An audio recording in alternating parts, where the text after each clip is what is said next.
Kinagabihan, habang nagpapalamig sa labas ang mag-ama, bigla na lamang meron silang nasilayang nilalang sa maisan. Nanlilisik ang mga mata nito at nakakubli ang buo nitong kaanyuan. Alam na nilang dalawa na yun na ang kanilang bisita, kung kaya't nais na nilang ihanda ang kanilang mga gamit. Eseng, sigurado ka bang kaya natin yan? Tanong ng kanyang ama. Oo, tay. Magtiwala ka. Akong bahala sa'yo. Sagot naman ito. Kasabay ng pagwika ni Eseng ay ang dahan-dahan naman nilang paglakad patungo sa kinaroroonan ng lalaki. Buong lakas nila itong hinarap na parabang sa pagkakataong yon, sila ay nakapaghanda na. Maligayang gabi sa inyong dalawa. Ako'y labis na nagagalak dahil hindi na nagawang mabahag ng inyong mga buntot. Bueno, dahil nagpakita na kayo, isa lang ang ibig sabihin nito. Bungad na wika ng lalaki. Huwag mo naman kaming masyadong mamaliitin, Ginoo. Ikaw rin. Baka sa huli, lamunin mo ng buo yung mga sinasabi mo. Sagot naman ng tatay ni Eseng. Nang marinig ito ng nilalang, tanging pagtawa lamang ang naging kasagutan nito sa sinabi ng ama ni Eseng. Dahil sa kanilang naririnig na mga pag-iinsulto, hindi na nila nagawa pang makapagtimpi sa nilalang na yon. Nang mailabas na nila ang kani-kanilang sundang, agad din namang sumugod ang mag-ama sa kinaroroonan ng nilalang. Sa pagsipat dito ng lalaki, bigla naman itong umangil habang patuloy na nagbibigkas ng mga engkantasyon. Nang makalapit na sila Eseng sa nilalang na yon, dahan-dahan naman itong ibinaba ang kanyang balabal na siyang naglantad ng kanyang totoong kaanyuan. Paglalarawan ni Eseng sa anyo ng lalaki, meron itong maputing buhok sa kanyang katawan, mahahaba ang kuko nito, at meron itong pangil na parang sa pusa. Nanlilisik din palagi ang mga mata nito, at meron itong mahahabang binti na punong-puno rin ng balahibo. Pagsilay dito nila Eseng, agad din namang lumundag ng napakataas ang lalaki na siyang naging sanhi upang mapatingala ang mag-ama sa kalangitan. Nang masipat nila ang pagbulusok nito sa kanilang kinaroroonan, agad din naman silang kumaripas ng takbo upang makalikha ng distansya sa nilalang. Matapos ang mga pangyayaring yon, muli na namang nakaramdam ng kaba ang mag-ama nang masipat nila ang muling pagmarka nito sa kanilang maisan. Alam nilang nagtatawag naman yon ng mga engkantong itim, kung kaya't hindi na nila ito pinahintulutan. Segundo lamang noon ang pagitan nang tuluyan ng inilabas ng ama ni Eseng ang kanyang sundang na nakatago sa kanyang taguban. Matapos niya itong gawin, agad din naman siyang sumugod sa kinaroroonan ng nilalang ng buong lakas at tapang. Sa pagkakataong lumabas na ang sundang ng ama ni Eseng sa taguban nito, ay parabang naantala ang ginagawang ritual ng nilalang. Nang makita nila ito, doon na nila sinulit ang pagkakataon upang mapigilan ang ginagawa nitong ritual sa kanilang maisan. Paglapit nila dito, agad din naman nila itong pinaulanan ng pag-atake na siyang naging sanhi upang mapaatras ang nilalang sa kanyang kinatatayuan. Dahil sa ginawa ng mag-ama, kung kaya't labis-labis naman ang naramdamang galit ng nilalang, na halos dumating na sa puntong isumpa na sila nito. Subalit, kahit anong gawin ng nilalang na yon, hindi niya pa rin nagagawang mapigilan ang galit ng mag-ama. Ilang minuto pa ang lumipas, doon na napagtanto ni Eseng na dahan-dahan ang nanghihina ang nilalang. Nang makita niya ang pagkakataong yon, muli na naman niyang sinugod ang nilalang ng buong lakas. Nagkataon namang umatras noon ang kanyang ama, kung kaya't naiwan siyang nag-iisa sa kinaroroonan ng aswang. Akala mo ba, magagawa mo kung masugatan ng sundang na pagmamay-ari mo? Tanging sandata lang naman ang iyong ama ang aking kinakatakutan, antingero. Wika ng lalaki. Kasabay ng pagwika nito, ay ang mabilisang pagsugod naman ng nilalang sa kanyang kinaroroonan. Panay din ang paghawak nito sa kanyang medalyon upang makahingi ng karagdagang tulong sa kanyang gabay.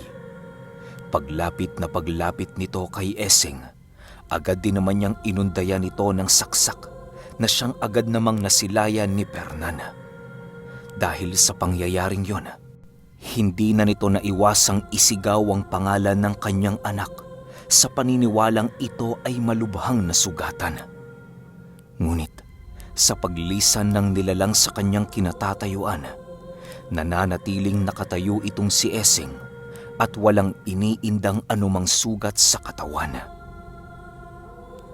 Dahil sa hindi inaasahang pangyayari, kung kaya't biglang natigilan ng kanyang ama, maging ang nilalang na kanilang kalaban.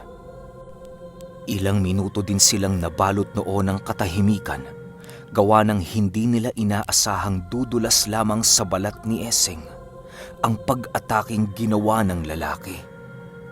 Dahil sa mga pangyayari, kung kaya't doon na nakita ni Essing ang dahan-dahang pagramdam ng nilalang ng takot sa kanya.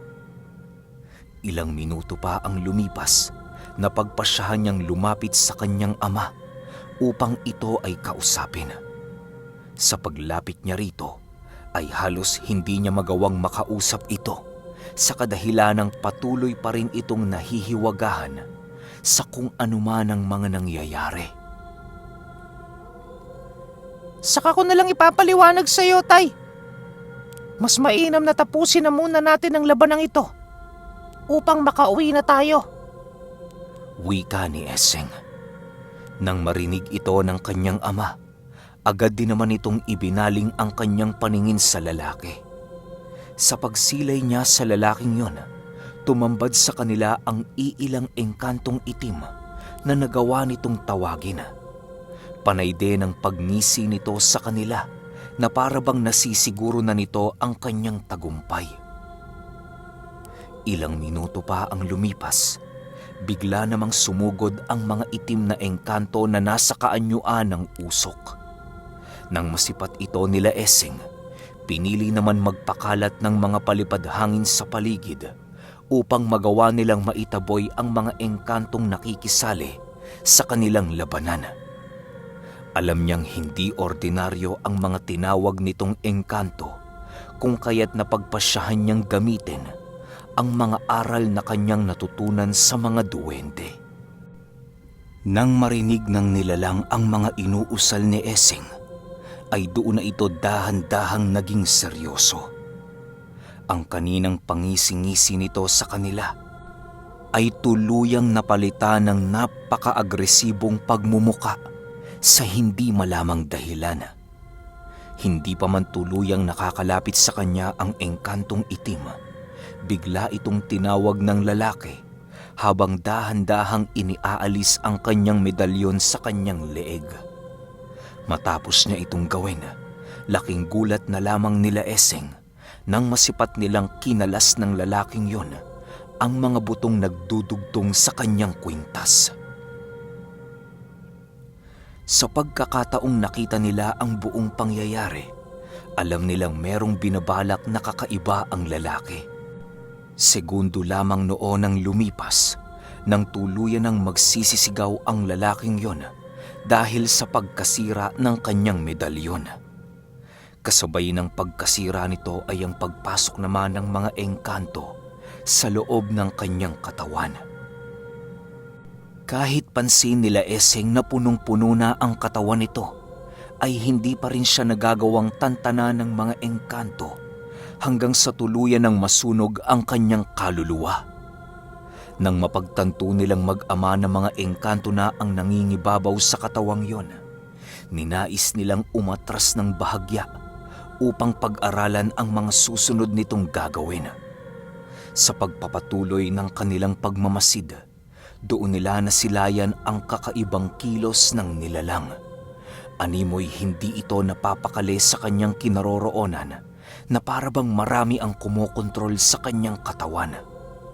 Kusa lang noong tumataas ang kanyang mga kamay na halos dumating na sa puntong mabinat na ito ng husto. Ang mga binti ng lalaki ay patuloy na sa pag-unat na halos kumalas na din sa kanyang mismong katawan. Ilang minuto pa ang lumipas, bigla din namang napatitig sa kanila ang nilalang na yon.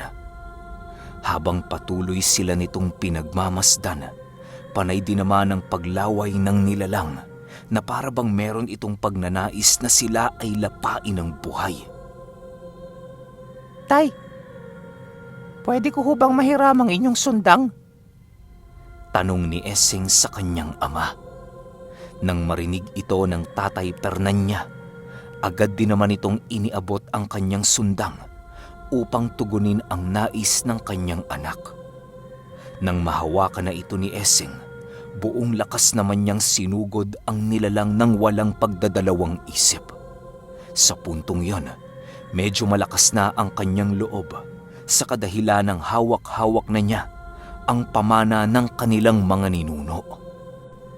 Nang tuluyan na siyang makalapit sa nilalang, walang habas naman niya itong pinaulanan ng mga pag-atake habang sinasabayan ng mga malalalim na usal na bigay ng duwende.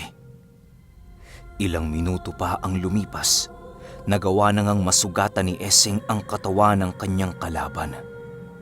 Dahil sa pagkakataong yon, kung kaya't nilubos-lubos na ito ni Essing, hanggang sa dumating ang puntong tuluyan ng kumalas ang kaliwang kamay nito dahil sa walang habas na pagtaga dito ni Essing. Matapos niya itong gawin, bigla din namang sumugod sa kanya ang nilalang na siyang naging sanhi ng pagtagos ng matatalas nitong kuko sa kanyang binti.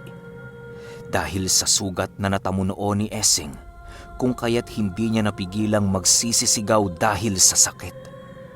Hindi na rin siya noon nakakalakad ng maayos, kaya na may gumawa ng hakbang ang kanyang ama. Habang dahan-dahang lumalapit sa kanya ang nilalang, pakubli namang lumalapit ang kanyang ama sa kanilang kinaroroonan. Nang makahanap na ito ng perpektong pagkakataon, agad din naman itong sinugod ang nilalang na yon. Sa paglapit dito ng ama ni Essing, walang pagdadalawang isip nitong tinapyas ang ulo ng lalaki na siyang naging sanhi upang humiwalay ito sa kanyang katawan. Wala nang nagawa noon ang mga engkantong itim kung hindi ang lisanin ang patay na katawan ng lalaki.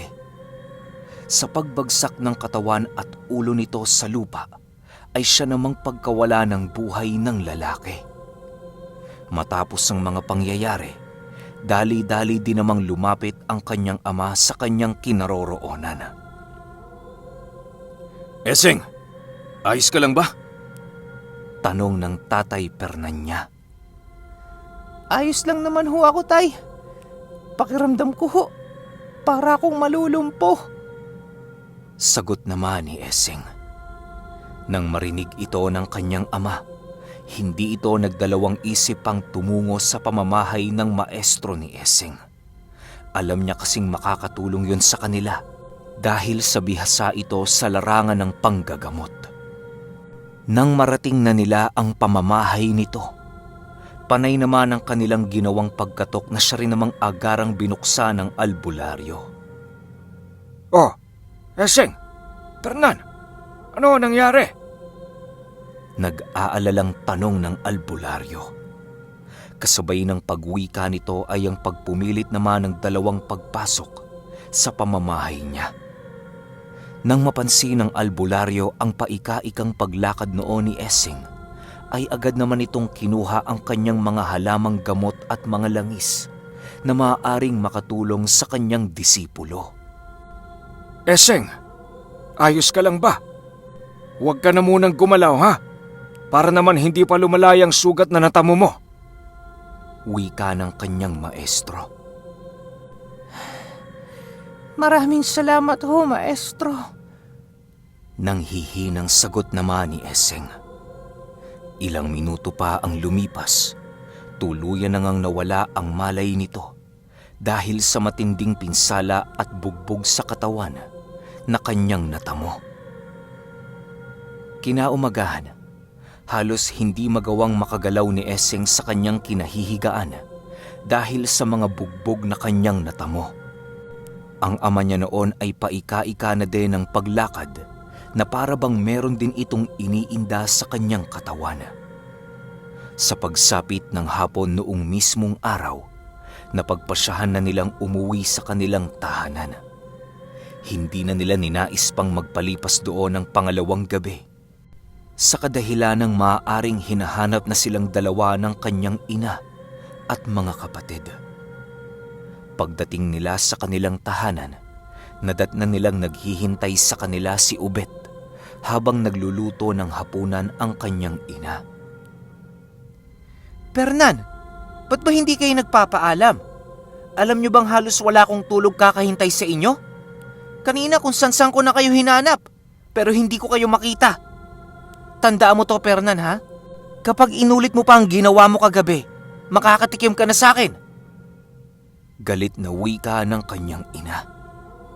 Nang marinig naman nila itong dalawa, ninais na lamang nilang huwag umimik dahil sa alam naman nilang sila ang may kasalanan.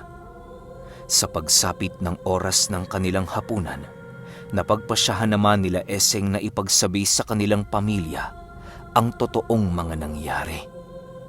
Nay, pasensya na ho kung hindi kami nagpaalam ni Itay. Alam niyo naman ho, hindi ba? Na kapag importante ang lakad namin, ay hindi na kami nagpapaalam. Maraming nangyari kagabi, Nay. Subalit isa lang ang masasabi ko. Ginawa namin ang alam naming nararapat. Malumanay na wika ni Esseng. Ayos lang yun, anak. Huwag kang mag-alala.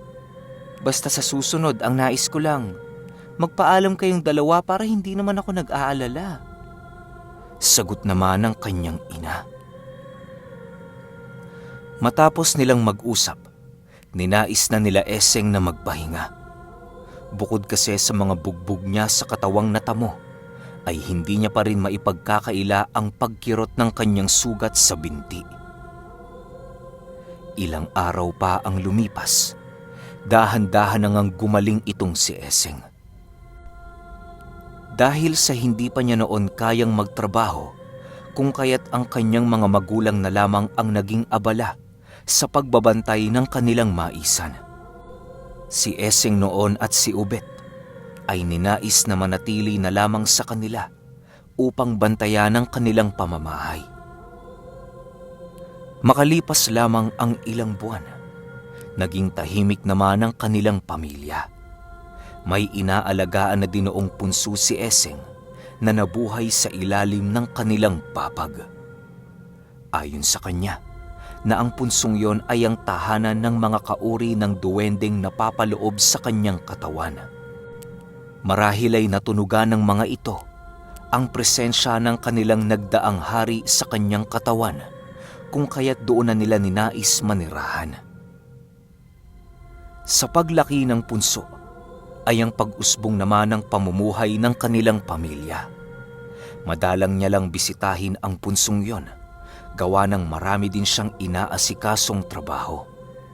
Nagkataon din noon na nalalapit na naman ang anihan ng kanilang mais, kaya abalang-abala na talaga sila sa bawat araw na dumaraan. Isang araw, habang nagkakape itong si Esseng, napagpasyahan niyang bisitahin ang ilalim ng kanilang papag na kinaroroonan ng punso. Sa bawat paghigop niya noon ng kanyang kape, ay ang pagtitig naman niya sa punsong hindi gaanong kataasan. Ilang minuto pa ang lumipas, biglang nanlaki ang mga mata ni Esseng nang masipat niyang merong lumabas na mga duwende sa loob ng punso. Halos hindi niya magawang mabilang ang mga ito dahil sa napuno ng mga duwending yun ang punsong kanilang tinitirhan. Paglalarawan ni Essing sa kanyang mga nakita ay meron itong malakabuting mga salakot at punong-puno ng lumot ang kanilang buong katawan. Meron din itong mahabang balbas na halos sumayad na sa lupa at iilan sa mga ito ay merong hawak-hawak na tungkod. Sa pagpapatuloy ng pagmasid dito ni Essing, doon niya nakita ang dahan-dahang pagyuko ng mga ito na parabang nagbibigay pugay sa kanya. May mga naririnig din siya noong pag-uusap ng mga duwende, subalit hindi niya ito gaanong maintindihan dahil sa liit ng boses ng mga ito. Ilang minuto pa ang lumipas, bigla namang kumaway ang mga duwending yun sa kanya habang dahan-dahang naglalaho.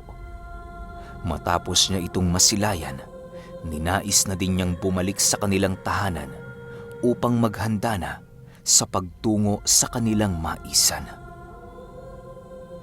Habang siya ay naglalakad, doon inilahad ng duwending kaisa niya ang mga maaaring swerteng maibigay ng kanyang tribo sa kanilang pamilya. Ayon kay Essing, na ang punsong tumubo sa loob ng kanilang pamamahay ay magsisilbi nilang agimat upang makaakit ng swerte at makataboy ng mga masasamang elemento. Hindi sila magagawang bigyan ng problema ng mga ito dahil sa kinikilala nilang hari si Essing. Kahit ano din ang hilingin ni Essing sa mga duwending yon, ay magagawa nitong ibigay sa kanya ng walang pagdadalawang isip. Magmula noong nagkaroon ng koneksyon si Essing doon sa punsong tumubo sa ilalim ng kanilang papag, ay mas lalo pang sinuwerte ang kanilang pamilya. Halos lahat ng kanilang mga luho noon ay nagagawa na nilang makuha dahil sa walang patid na pagpasok ng swerte sa kanilang tahanan. Hindi na rin sila noon nakakaranas ng panggagambala ng kahit na anong nilalang dahil sa proteksyong ibinigay sa kanila ng mga tagasunod ni Essing.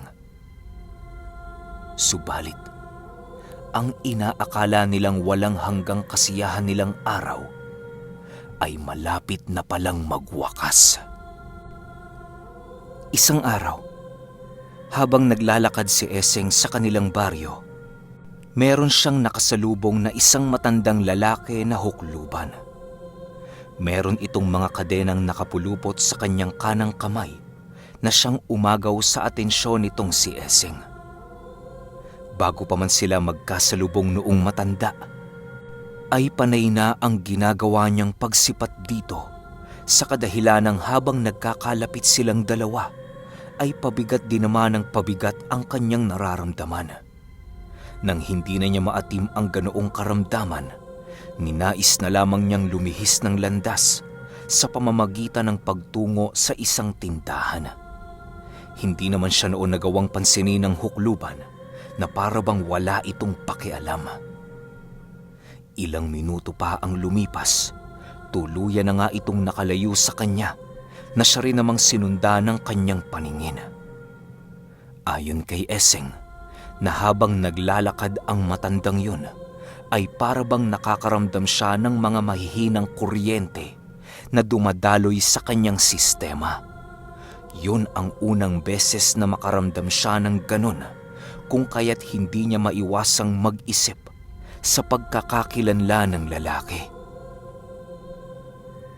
Ayon kay Essing na isang ordinaryong tao lamang yon kung sisipatin, subalit ang pinagkaiba lamang nito ay ang tangan-tangan niyang presensya.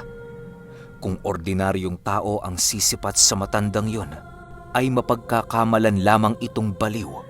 Subalit kapag ang mga taong merong ikatlong mata ang sisilay dito, ay masasabi nilang isa yung naglalakad na demonyo. Paglalarawan ni Essing sa nilalang na yon, nababalot ito ng telang itim sa kanyang buong katawan na halos maging ang talampakan nito ay hindi niya magawang masilayan. Wala din itong amoy, subalit labis na ikinasusunog ng baga ni Essing ang paglanghap lamang sa hanging dumadapo sa katawan o maging kasuotan nito. Nang tuluyan ng maglaho sa kanyang paningin ang matanda, doon lamang bumalik sa normal ang kanyang mga nararamdaman. Ninais na lamang niya noong bilhin ang mga iniutos sa kanya ng kanyang ama dahil sa labis itong kinakailangan nila. Ilang oras pa ang lumipas, tuluyan na ngang nakabalik si Essing sa kanila na dala-dala ang lahat ng kanilang kinakailangan. O Essing, bakit ang tagal mo yata? Tanong ng kanyang ama. May mga inasikaso ho ko, tay. Pasensya na ho Sagot naman ito. Matapos nilang makapag-usap, agad din namang bumalik sila sa kani-kanilang mga trabaho. Kung hindi nyo kasi na itatanong, may mga tauhan na noong inaasikaso sila Essing dahil sa medyo may kalaguan ang kanilang negosyo. Yun din ang naging dahilan niya noon kung bakit hindi na niya nagagawang maipagpatuloy ang kanyang nais tahaking tadhana. Akala nga noon ni Essing, tuluyan ang mawawaklit sa kanyang isipan ang pagiging isang antingero sa kadahilan ng buong oras na siya noong nakatuon sa pagyayabong ng kanilang negosyo. Animoy sa pagkakataong yun ay tuluyan na niyang isinantabi ang kanyang buhay espiritual dahil sa labis-labis na pagtutuo ng kanyang atensyon sa mga bagay na materyal. Subalit sa pagsapit ng ilang araw, doon na nag-umpisang magparamdam sa kanila ang nagbabadyang pagsubok sa kanilang buhay. Isang araw, nagkaroon ng isang handaan sa pamamahay nila Essing. Dahil sa kilala na noon ng kanilang pamilya, hindi nila maiwasang magkaroon ng maraming mga bisita. Karamihan sa mga dumalo ay trabahador nila Essing at mga kakilala ng kanilang pamilya. Dahil sa kaarawan noon ni Obet, kung kaya't ninais nilang magkaroon ng marangyang handaan. Kahit papaano kasi, nais nilang makabawi sa paghihirap ni Obet sa kanyang iniindang karamdaman. Nang makita ni Obet ang mga hinanda ng kanyang pamilya para sa kanya, ay labis-labis naman ang kagalakan na kanyang nadama. Habang patuloy na idinadaos nila Essing ang masaya nilang handaan, bigla namang merong bumisitang hindi imbitadong panauhin.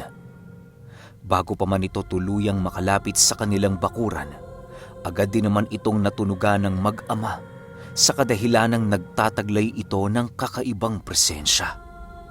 Sa pagsilay nila sa pinto ng bakod ng kanilang tahanan, bumungad sa kanila ang isang huklubang lalaki na merong nakapulupot na kadena sa kanyang kanang kamay. Sa dulo ng kadenang yon ay merong malalaking librong nakasabit at maihahalin tulad mo sa wangis ng isang libreta. Nang maramdaman ng mga albularyo din noong nagsasaya sa selebrasyon nila Essing ang paglapit ng hukluban, agad din namang naantala ang pagsasaya ng mga ito na para bang merong masamang hangin ang dumapo sa kanilang mga balat. Ilang minuto din noong nagkatitigan sila Essing at ang matanda na hindi naglaon ay napagpasyahan nilang kausapin. Habang papalapit ang mga albularyo sa kinaroroonan ng mag-ama, ay ang pagtanong naman dito ni Essing ng, Ginoo, may hinahanap pa kayo sa lugar na ito? Kung makikikain ho kayo, pwede naman ho. Tara ho at nang masamahan na namin kayo sa hapagkainan. Alok naman ng kanyang ama. Matapos nilang makapagsalita, ay napansin nilang walang pagnanais ang matanda na sumagot sa kanilang mga inaalok. Ilang minuto pa nila itong tinanong ng tinanong. Subalit bigo silang makakuha ng kahit nakatiting na kasagutan sa matandang yon. Nang masipat naman ng mga albularyo ang matanda, ay halos hindi na nila nagawa pang makalapit sa mag-ama. Animoy ang mga albularyo noon ay nawala ng kakayahang magkompronta ng isang nilalang na nasa panig ng kaliwa. Nang masipat niya ang mga albularyong walang balak na tumulong sa kanila, ay tuluyan na ngang hindi nakapagtimpi si Eseng sa matandang yon. Walang sabi-sabi, agad niya itong nilapitan at kinuwelyuhan habang tinititigan ng napakasama. Kung wala ka namang pakay sa pamamahay namin, mas mabuti pang umalis ka na! Kanina pa ako nagtitimpi sa'yo, kaya namay huwag mong sagarin ang pasensya ko! Layas! Wika dito ni Eseng. Nang marinig ng matanda ang sinabi nito, bigla naman itong tumawa ng bahagya habang nagwiwika ng, Hindi ikaw ang pakay ko, antingero. Bagkus ay yung kapatid mong pinarusahan ko. Naparito ko upang sunduin ang kanyang naghihirap na kaluluwa. Ang kaarawan niya ngayong araw ang naghuhudyat ng aking muling pagdating.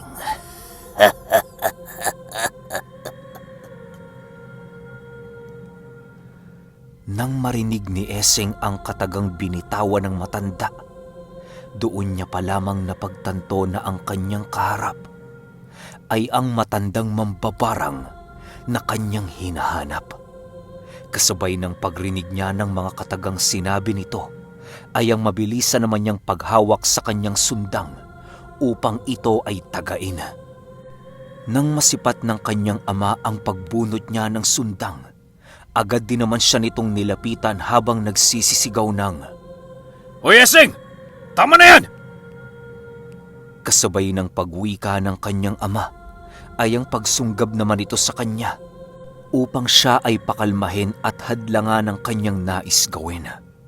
Kahit alam ng kanyang ama na hindi ordinaryo ang matandang yun, ninais pa rin niyang pakalmahin ang kanyang anak sa kadahilanang marami sa kanilang mga kababaryo ang naroon. Sa pagpapatuloy na pagpupumiglas ni Eseng, ay ang dahan-dahan namang paglayo ng matanda sa kanilang kinaroroonan. Nang mapukaw nila ang atensyon noon ng karamihan, doon na sila nito inumpisahang pagkumpulan. Halos lahat kasi noon ay nais makiusyoso sa pagwawala ni Eseng sa mismong araw ng kapanganakan ng kanyang kapatid.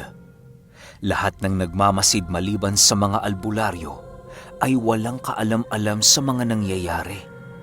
Marami noong nagtatanong sa kanila kung bakit ganon ang asal ni Eseng, subalit ninais ng kanyang ama na huwag ipaalam sa mga ito kung ano ang totoong nangyayari. Ang ginawa niya ay pinagtakpan na lamang niya ito sa harap ng kanyang mga kababaryo upang hindi na madagdagan ang problemang ibinigay noon ng kanyang panganay. Nang tuluyan ng magsiuwian ang mga tao sa paligid, doon pa lamang nila nagawang pag-usapan ang tungkol sa matanda. Tay! Ba't niyo naman ho ako pinigilan? Pagkakataon ko na yun, tay, para mapaghiganti ang kapatid ko! Galit na wika ni Eseng sa kanyang ama. Anak, hindi ba yun ang pagkakataon ng iyong paghihiganti? Isipin mo, anong sasabihin sa atin ng ating mga kababaryo kapag nagawa mong paslangin ang isang kalunos-lunos na matanda sa harapan nilang lahat? Hindi ba tayo mababan sa ganyang mamamatay tao at walang awa sa kapwa? Mag-isip ka, Eseng. Inililigtas lamang kita sa tiyak na kapahamakan. Paliwanag naman ng kanyang ama. Dahil sa sinabi noon ng kanyang ama, kung kaya't nagawang huminahon ni Eseng. Kahit papaano, alam niya naman kasing totoo ang sinasabi ng kanyang ama sa kanya noong mga oras na yon. Nang sumapit na ang oras ng kanilang tulugan, napagpasyahan naman nilang pag-usapan ang pagpapakita ng matandang mambabarang. Maraming pagdidiskusyon ang kanilang ginawa noon sa kung ano ang maaaring taglay na abilidad ng matandang mambabarang. Bukod kasi sa napaka-misteryoso nito, alam din nilang meron itong kakaibang taglay-taglay na kakayahan. Kung hindi nila magagawang mag-ingat sa kanilang hakbang na gagawin, maaaring maging kapalit nito ay ang kanilang buhay o ang mas higit pa ay ang buhay ng kanilang buong pamilya. Tay, bakit ho kaya sinusundo ng demonyong yon si Obet? Akala ko ba sapat na ang parusang ibinigay niya sa kapatid ko? Bakit ngayon? Pati buhay ni Obet nais na niyang kunin. Nagtatakang tanong ni Esseng sa kanyang ama. Hindi ko rin alam, anak, kung ano ang pumasok sa isipan ng demonyong yon.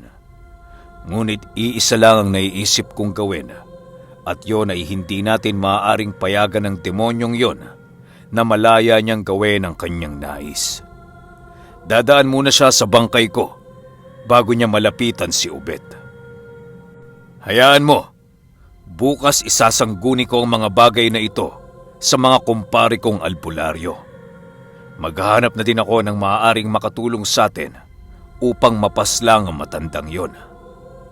Sagot naman ng kanyang ama. Huwag mo na hong gawin yan, Tay. Dahil magsasayang ka lang ng laway. Alam ko namang hindi sila papayag na magbuwis ng buhay para sa atin eh. Kaya ano pang silbi ng pagsangguni mo sa kanila? Sagot naman ni Esseng.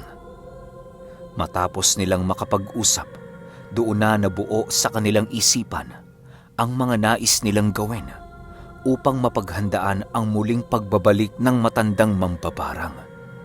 Alam nila noon na merong pang kasunod ang pagpapakita nito dahil sa hindi yun titigil hanggat hindi nagagawang makuha ang kaluluwa ng kanyang kapatid.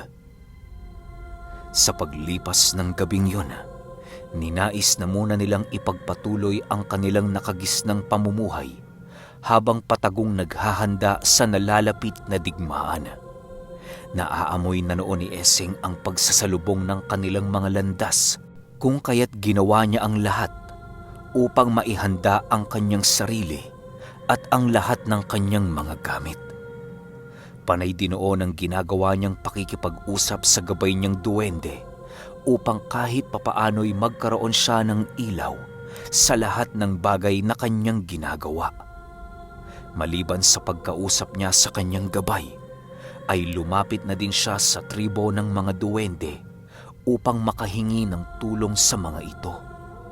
Subalit, kahit ano ang pakikipag-usap noon ni Esseng sa tribo ng mga duwende, bigo siyang makahingi ng tulong dahil sa wala ding kakayahan ng mga yon pagdating sa pakikipaglaban.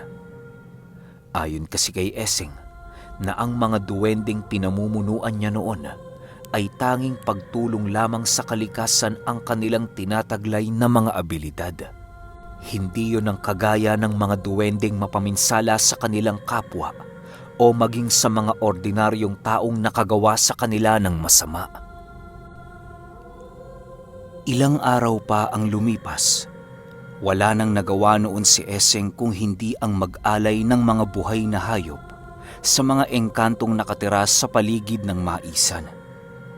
Dahil sa pagiging desperado niya kasi noon, ay kung kani-kanino na siya humingi ng tulong. May mga kapre na din noon ang nagpaunlak sa kanyang mga pagtawag, subalit alam niyang hindi pa sapat ang lakas ng mga ito. Naniniwala kasi noon si Esseng na upang matalo ang matandang mambabarang, kinakailangan niyang magkaroon ng hukbo ng mga engkanto.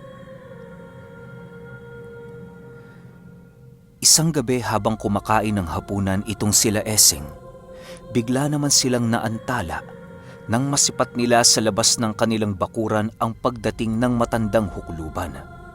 May dala-dala itong maliit na sulo at nababalot ang buong katawan nito ng telang itim. Kitang-kita nila ang pagdating ng matanda sa kadahilan ng bilugan noon ng buwan. Nang masipat nila ito, biglang nabalot noon ng takot ang kanilang mga sarili na para bang hindi na nila alam ang kanilang gagawin. Noong mismong araw na yon, pinili na nilang ipasok sa loob ng kanilang mga silid ang kanyang ina at mga kapatid. Eseng, kunin mo yung talibong at sundang. Dali! Kukumprontahin na natin yung demonyong yan! Galit na wika ng kanyang ama. Nang marinig ito ni Eseng, agad din naman niyang tinugon ang utos ng kanyang ama habang patuloy na tinatawag ang mga engkantong tumugon sa kanyang nais. Matapos nilang makuha ang kanilang mga gamit, buong tapang sila noong lumabas sa kanilang bahay upang harapin ang mambabarang na patuloy na gumagambala sa kanilang katahimikan. Medyo kampante din sila noon, gawa ng alam nilang hindi magaling sa kombating pisikal ang mga ganoong uri ng nilalang. Lamang din sila dito kahit sa ang anggulo, lalo na kung liksi at bilis ang pagbabasihan. Magandang gabi, tanda! Maaari bang malaman kung bakit ka na naman napadalaw sa aming tahanan? Kung may hinahanap ka rito, uunahan na kita. Wala ditong hinahanap mo kaya makakaalis ka na. Wika dito ni Eseng. Bata ka pa, iho. Huwag mong sayangin ang buhay mo para sa buhay ng iyong kapatid. Ibigay niyo sa akin ang nais ko. Dahil oras na ito ng aking pag-aani. Marami pa akong bibisitahing biktima. Kaya ayokong maabala ng husto ang aking inilalaan na oras para sa ganitong trabaho. Tandaan nyo, marami rin akong pinagkakaabalahang mga bagay-bagay. Sagot naman ng matanda. Ganun ba? Pwes, unahin mo na yung iba. Dahil paniguradong mauubos ang oras mo sa pagkuha ng kaluluwa ng kapatid ko. Sagot naman dito ni Eseng.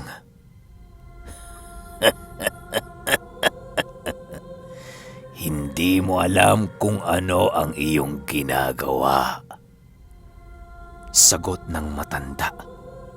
Kasabay ng pagwika nito ay ang mabilis namang pagbaba ng kanyang kadena sa mga kamay na merong libro sa dulo. Bago pa man tuluyang makalapat ang librong yun sa lupa, biglang umapoy ang bawat pahina nito na parabang isa na yung purong San Telmo. Kahit napakalaki na ng apoy ng libro, kapansin-pansin pa rin ang hindi pagkasunog ng mga pahina na naroon sa loob nito. Sa pagsilay dito nila Eseng, hindi nila maiwasang mangamba para sa kanilang mga kaligtasan dahil sa alam nilang masyado ng malawak ang kaalaman ng matanda sa kanyang tinatahak na larangan. Pagtingin niya noon sa kanyang ama, nakita niya itong halos hindi makagalaw sa kanyang kinatatayuan dahil sa takot na nararamdaman. Ilang minuto pa ang lumipas, biglang kinuha ng matandang yon ang nagbabaga niyang libro habang patuloy niyang ibinubuklat ang bawat pahina. Kahit sumasayad na sa apoy ang kanyang kasuotan, nakakapagtaka pa ring hindi nito nagagawang lumiyab. Sa pagtigil ng matanda sa kanyang ginagawang pagbubuklat, ay ang dahan-dahan naman itong pagsambit ng mga usal na nasa lengguwahe ng mga engkanto. Animoy nagtatawag din yon ng mga salot sa paligid, gawa ng nakataas ang dalawang kamay nito habang patuloy na binibigkas ang mga katagang kanyang nakuha sa libro. Kahit nais man noong pigilan ni Eseng ang ginagawa ng matanda, bigo siyang gawin ito dahil sa patuloy niyang pagramdam ng mapangwasak nitong presensya. Matapos itong gawin ng matandang hukluban, agad din naman itong tumahimik habang dahan-dahang sinisipat kung nasaan sila Eseng. Ilang minuto pa ang lumipas, doon na sila nakaramdam ng kakaibang nilalang na tumatakbo papalapit sa kanilang kinaroroonan. Nang tuluyan na itong makalapit sa kinaroroonan ng hukluban, ay siya namang pagpasok ng kanyang ama sa loob ng kanilang tahanan dahil sa takot. Hindi na nito ninais pang sundan ni Eseng sa kadahilan ng pilit siyang nagpapakatatag upang magawa niyang labanan ang matandang yun. Habang siya ay buong lakas na nakatayo sa harapan ng matanda, patuloy niyang nasisipat ang kakaibang nilalang na nasa likuran nito. Paglalarawan ni Essing sa dalawang nilalang na kanyang nakita, ay maihahalin tulad mo ito sa isang napakalaking unggoy na merong puting balahibo. May ilong din itong maihahalin tulad mo sa baboy at mga pangil na para ding sa baboy ramo. Nanlilisik ang mga mata ng nilalang na yon habang patuloy na humihinga ng malalim. Tingnan mo ang alaga kong ito, Iho. Isang napakagandang likha, hindi ba? Napakatapat nito sa kanyang Panginoong pinagsisilbihan na kayang ibuwis ang sarili nilang buhay. Maisagawa lamang ang misyong nakaatang sa kanilang mga balikat. Kapag inutusan ko itong patayin kayong dalawa, ay gagawin nila ito nang walang pagdadalawang isip at awa. Ngayon mamili ka. Hahayaan mo ba ako sa nais ko? O nais mo ring sapitin ang sasapitin ng kapatid mo? Pag-isipan mong mabuti, dahil diyan nakasalalay ang mga buhay ninyo.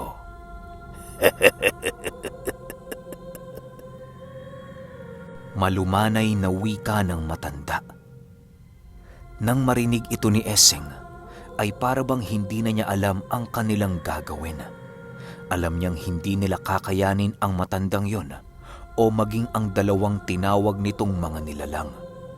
Kung pipiliin naman nilang ibigay dito si Ubet, ay paniguradong pagsisisihan nila ito habang buhay. Ilang minuto pa ang lumipas, nanatiling tahimik ang mag-ama sa kanilang kinaroroonan. Matyaga naman o naghintay ang matanda sa kung ano ang magiging desisyon nilang dalawa. Nang mapagtanto nitong hindi niya madadaan sa maayos na usapan sila Essing, napagpasyahan na nitong magpalipad hangin ng mga usal na purong kasamaan. Maniwala kayo o hindi, habang nag-uusal ang matandang yun, kitang-kita nila Essing ang pamumuo ng isang maitim na usok sa ulo nito na parabang yon ang naging representasyon ng usal nitong sa demonyo. Nang masipat niya ang dahan-dahang paglapit ng usok na yon, agad din naman siyang pumasok sa kanilang tahanan upang ito ay ilagan. Habang tumatakbo noon si Essing, patuloy naman ang pagtawag niya sa mga engkanto na kanyang naging kasangga. Lahat ng bakod at puder nila sa kanilang katawan ay kanilang itinaas upang kahit papaano'y magawa nilang maprotektahan ang kanilang mga sarili. Ilang minuto pa ang lumipas, habang nasa loob ng kanilang bahay itong sila Essing, ay unti-unti na silang nakakaramdam ng mga insektong gumagapang sa paligid. Alam nilang mga insekto yon ng mambabarang na siyang maaaring magbigay sakit sa kanilang katawan. May mga duron din silang nakikita noon na siyang pangunahing peste ng palayan. Dahil sa dami ng mga insektong naroon, kung kaya't naging abala na ang mag-ama sa pagpuksa ng mga ito. Kahit naririnig na ni Essing ang pagsisigaw ng mga kapre, bigo siyang ito ay malapatan ng tulong sa labas ng kanilang tahanan.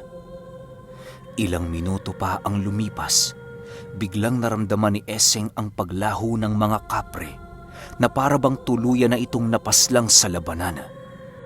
Habang patuloy sila noong pumupuksa ng mga insekto sa loob ng kanilang bahay, kampante naman sila noong hindi mapapasok ang silid na kinaroroonan nila Ubet dahil sa punong-puno yon ng mga pangontra.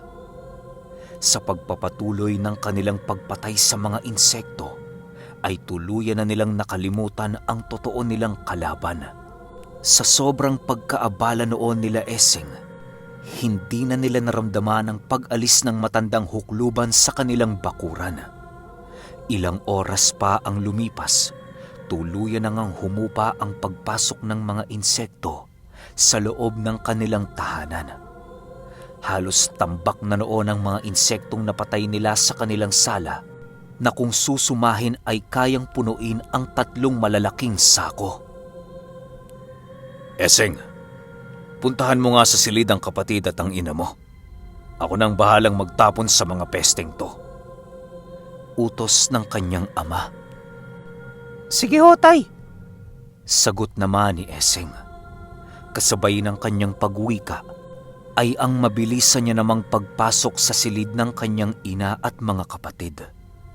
Pagbukas niya ng pinto sa silid na yon, bumungad sa kanya ang 2 niyang kapatid na mahimbing ang pagkakatulog. Ganon din ang kanyang ina, kung kaya't hindi na siya nag-abala pang ito ay gisingin. Nang malaman ito ng kanyang ama, ninais na muna nilang magtrabaho ng buong magdamag sa kanilang tahanan. Marami pa kasing gumagapang na mga insekto sa dingding ng kanilang bahay, kung kaya't kinakailangan nila itong mapuksa. Sa pagsapit ng umaga, ay halos bumungad sa kanila ang isang napakasamang balita. 9:00 na ng umaga noon, subalit hindi pa rin nagsisilabas ang ina at mga kapatid ni Eseng sa kanilang silid na kinahihigaan. Ang buong akala nila noon ay natutulog lang ang mga ito ng mahimbing. Subalit, pagpasok nila sa silid na yon, bumungad sa kanila ang mga katawan nito na wala ng buhay. Parang natutulog lang yon kung titingnan, pero hindi na yon humihinga. Si Eseng ang unang nakaalam sa pangyayaring yon, kung kaya't labis-labis ang kanyang lungkot na nadarama.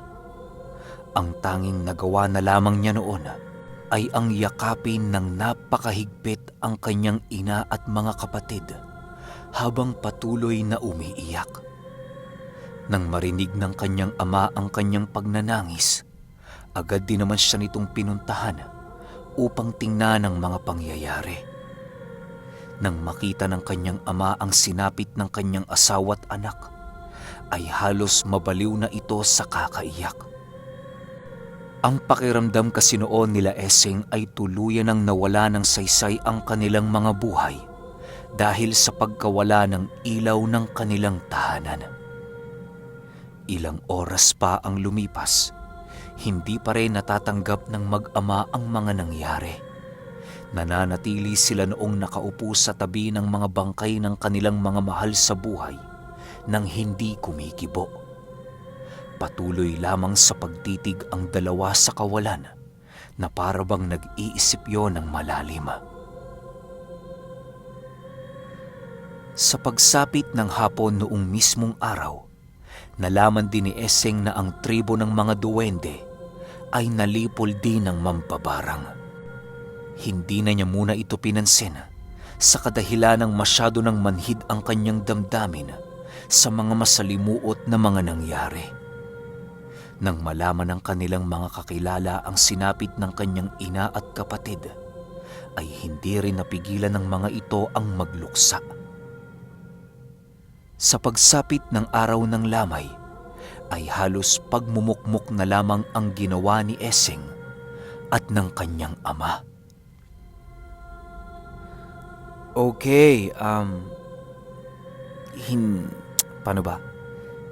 Ang lungkot, sobrang lungkot. Hindi ko inaasahan na ganun yung mangyayari sa pamilya niya. Tapos, paano pa magiging takbo ng kwento? Kasi, wala, ubos sila eh. Sino na lang natira? Sila ng tatay niya. Di ko alam kung ano magiging reaction ko sa episode na to, pero talagang nakakalungkot. Pahintay na lang ako sa episode 4. Wala kasi ako masabi. Yun lang. Salamat.